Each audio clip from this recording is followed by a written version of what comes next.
पवनचक्की कंपनीच्या विरोधात गंधोरा येथील शेतकऱ्याने जिल्हाधिकारी कार्यालयासमोर आमरण उपोषण चालू केले आहे।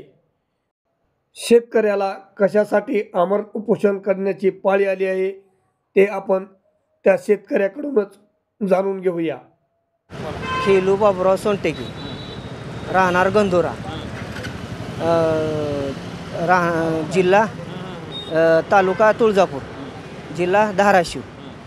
मग काय केले ह्याने, खंदून माझं समजा पवनचक्कीवाल्याने खंदून मोकळे केले, समजा रानात काय नाही 20 फूट खड्डा खणला आहे, काँक्रीट केले आणि भरपाई मागायला गेले तर मला दमदाटी करायला ती दमदाटी करून सिक्युरिटीने त्यांच्या बंदूक लावली ती लावली। पुन्हा पोलीस स्टेशनला गेलो, नवदुर्ग पोलीस स्टेशनला गेल्यावर त्यांनी म्हणली 4 दिवसानं बघू, 5 दिवसानं बघू।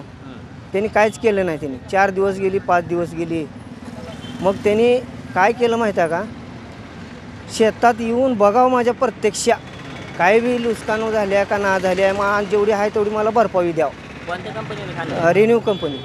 आता मागणी काय? मागणी माझी रेन्यू कंपनीला म्हणा एवढंच माझं शेतातलं काय नुकसान झाले ते द्यावं, आणि 10 कोटीची पत्रकारला देखील नोटिसा दिली माझ्याबरोबर। पत्रकार गरीबाचं काय त्यांना, पत्रकाराला त्यांना नोटीस का म्हणून द्यायची, माझ्याबरोबर त्यांना बी नोटीस दिली। त्यांनी माझी न्यूज घेतली म्हणून नोटीस देते का त्यांना, त्यांनी एक माझ्या ह्याच्यामुळे चालायला तुमची काय संमती घेतली का काय संमती नाही घ्यायला ना, काय नाही घ्यायला माझी, उगं ते काय बी बोलाल ती त्यांनी। हां